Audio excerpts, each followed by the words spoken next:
And we're live. Good afternoon, good morning, good evening, ladies and gentlemen, wherever you are, whatever time it is for you right now. Just know that you are locked in on To The Point with Skip. and the King. You guys go down there, click subscribe, click like, leave some comments. Today is just myself and Skip. We got no co-host coming on, no guests, nobody coming on.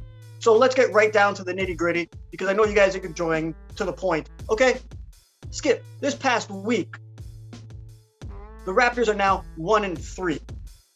One win and 3 out of their total 7 for 8 for the regular season, which isn't looking good. So now I'm going to ask you, what went wrong with the Raptors this week? Was it the coaching, the offense, defense, the bench? What was it, man? Quite simply, it's pretty obvious by now that the defense has completely fallen apart. The Raptors, obviously, coming into the stretch, when they were on that little 5-game win streak, their defense was really top notch, and I don't have the exact numbers for that stretch, but they were one of the better defensive teams in the league for the most part. But over this last 5-game stretch, You're in the top 10. 6-game stretch, they're actually at the worst defensive rating in the league, 1-5 in their last 6, worst defensive rating in the entire league. They're down to 19th on the defensive rating for the whole season. Now, okay. The thing is, if you wind it back and look at the numbers, the overall points per game, it's going to look a little better than that because in terms of points per game, they still look like they're more of a defensive squad. But once you account for pace and things like that, it really reflects poorly on the Raptors' defense. And I think there's a few things going on here. First of all, it's something that we saw in the preseason, right, where the Raptors would play this hyper-aggressive defensive style. In some games, they would completely shut teams down. They would completely turn them over, get out in transition, and just dominate the game. But then other games, it would just kind of turn into a track meet, turn into one of these, I don't know what the word is, like a pickup game, basically. And so it would be... Where everything's just going fast. Everything was just going fast, and everything's just totally out of control. And I think that's kind of what we're starting to see creep up in the regular season. Because the thing is, with the way that the Raptors play, it's a very high-risk, high-reward style. It's kind of one of these things, you go in as, let's say, a team that isn't that great, like a team that is an underdog. Sometimes you're going to go into a match, you see this sometimes in like international competitions, you go into a game and you are the underdog, you're the worst team, so you go in and you play some crazy, insane style. Like, say, maybe you take 1,000,000 threes, and it's just like, okay, we're not the better team here, but if a bunch of our threes go in, we could win. So the Raptors, they're not doing that with threes, they're doing that with defense. They're trying to force teams into turnovers. And what we're seeing is, like, it does work to some extent, but when you're going up against the top-notch players in the league, these guys, they should be able to find the open man. They should be able to break down a defense that is like this. I compare it to, for example, I'm a pool player. So if I'm like a C-level pool player going up against an A-level pool player, I'm not going to beat that guy if I just play my game against his game.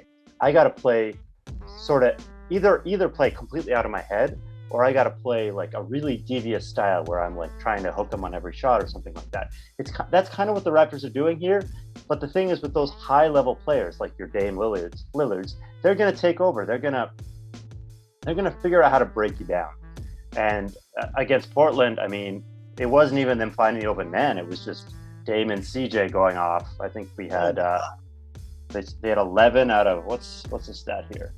They made 21 out of 39 field goals altogether. 11 for 18 for CJ McCollum, 6 for 11 on threes. So I mean, you can't let CJ McCollum go off from three. Like, that's his game.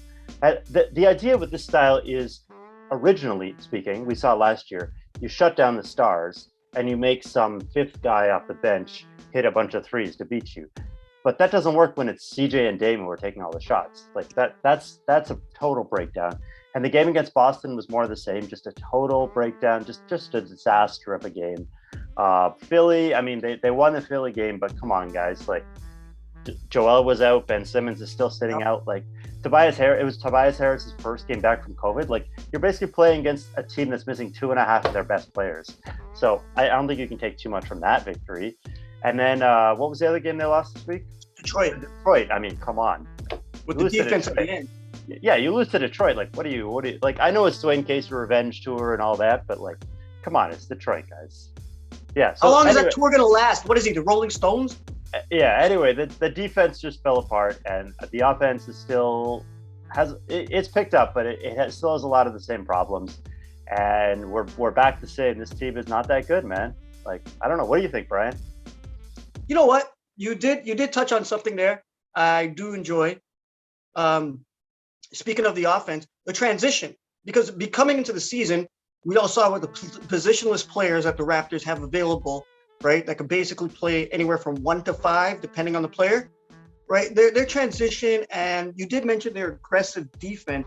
So the Raptors in the last 4 games, they're a +5 on steals against the opponents. Okay, they have 81 fast break points as opposed to the opponent's 48. What does that tell you? They're out there. They're transitioning. Yeah, they're still doing things in transition for sure. Hey, man, points off of turnovers, 87. The other team has 56. That's just off of turnovers alone. The Raptors, and that's as a team collectively against the other teams. And I do see that there is hope for them with their transition game, which is basically their style right now. They're trying to figure out, to tighten up on defense, to tighten up on offense.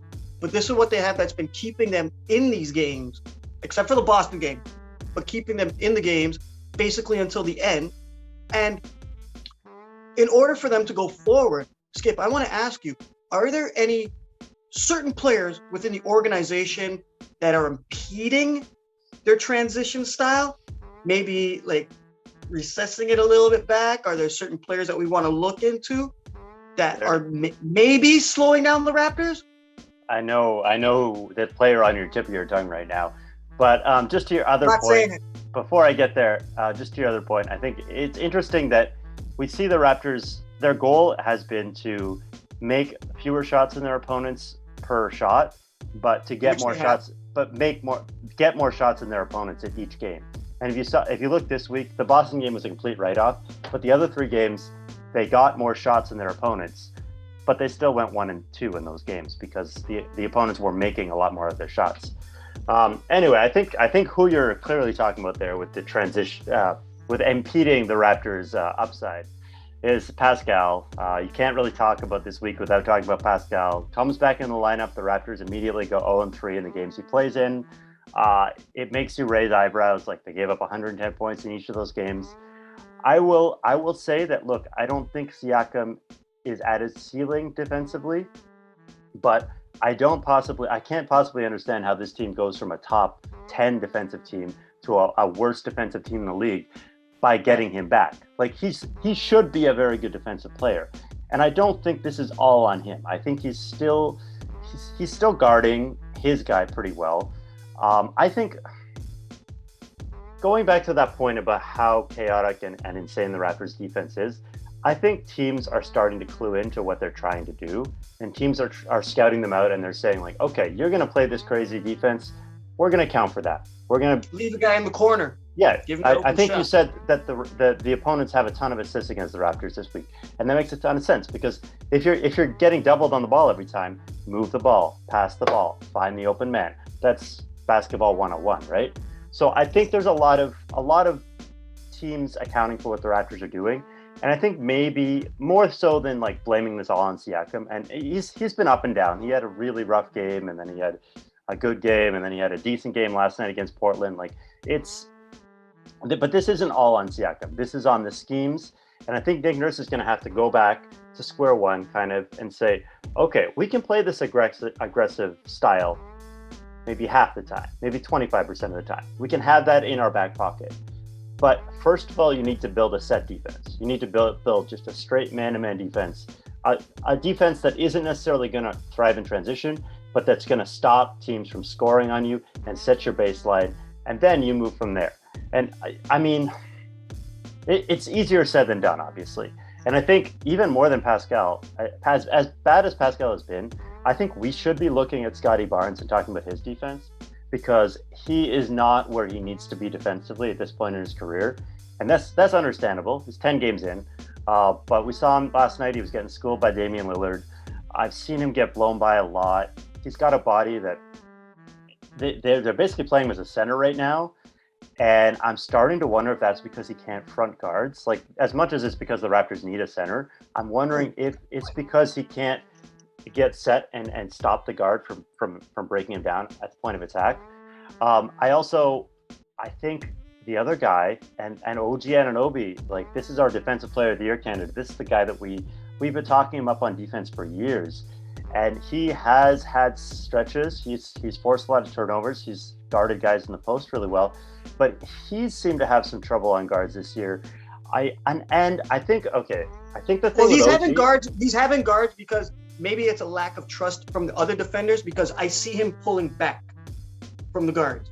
Yeah, and getting blown by. Well, yeah. So I think the issue here is OG Anunoby is dead tired. I've seen it multiple times this year. He's looked completely exhausted, completely gassed. I don't know if it's because he had COVID last year. I don't know if it's because Nick Nurse is playing him an insane number of minutes. I don't know if it's because he's trying to take on a huge burden on the offensive end, and now he's suffering a little bit for him on the defensive end. It's because he's basically the offense in the first half when he's playing, and then he's basically dead in the second half. Yeah, and it's not just on defense. There are plays where you see him kind of dragging behind the play on a transition. Like, it's just like, it's usually like and I don't want to say he's a lazy player or like anything like that. I think he's absolutely, when he's locked in, he can be a terrific defender. But there's just times when you look at him and you're like, this guy can barely get up when he falls down. Like, this guy needs a rest. And Nick Nurse, you got to stop running these guys into the ground. Like, if you want to get the best OG Anunoby, get 32 minutes of the best OG and find a guy on the bench like Svi or Dalino or Malachi Flynn to fill up those minutes, not specifically the OG minutes, but you know what I'm saying, to fill up those minutes so that when OG is out there, he can be the best version of himself. And obviously, I think Scotty will learn to be a good defender in the league. I think he's getting there. I think he's getting some really tough assignments right now. But maybe he is more of a big man defender. And then it's Gary Trent. I mean, he's great for gambling for steals, but if you're gambling for steals all the time, this is the thing. If you're gambling for steals all the time, you're leaving lanes open. And if you're leaving lanes open, you're getting clear line drives to the basket, you're getting wide open threes in the corner. And that's kind of how teams are beating the Raptors right now. And there's more to it than that, but I think that part's pretty simple. Yeah, they're seeing the way the Raps are playing with that aggressive defense, that they're pulling like a weak side or a double, and teams are now looking for it as opposed to earlier in the season when the Raps were just killing it and taking advantage of it. Most deflections, most steals, all that stuff, you know. Yeah, and they're still doing that stuff. They're still doing that stuff, but it's like, but not as effectively. Yeah, not as effectively and not as sustained for the whole game. Yes. Okay, so Skip, you have anything else you want to say about this past week? I think, one thing, I read an interesting article by Louis Zeisman this week. This guy's always reading, ladies and gentlemen. Yeah, he's a great read. He's a great read. If you ever find his articles online, look him up. He really dives into the stats. And he pointed out that something interesting that's happening with the Raptors this year is the whole three-point revolution under Nick Nurse, where every year they would take more and more threes and really get more and more analytics based and take the idea was like only threes and dunks and cut out the mid-range game. That's kind of completely flipped on its head this year, where they're taking a lot more mid-rangers, and it's guys like Van Vliet and OG and Gary Trent having to find their own shot. And it's like individually each of those players is growing their game, right? They're expanding their game, they're taking advantage of what the defense is giving them, and that part's good. But at the end of the day, the three-point revolution was there for a reason, and I think the Raptors will need to get back to shooting a lot of threes. And part of that is Scotty Barnes. Part of that is Pascal Siakam not necessarily taking a lot of threes right now, and the center is not taking a lot of threes. But I think another way that the Raptors can fix their offense as well as their defense is going to be finding three-point shots, and that's going to be a huge concern with this team going forward with Scotty in the lineup, because as we said, Scotty's not a shooter yet, and the Raptors need to find a way to space the floor, to spread the floor, to just be a more dangerous team from outside. And that's that's actually funny because the last 4 games, in each game, the Raptors have taken less shots, have made less shots when it comes to the 3-point line.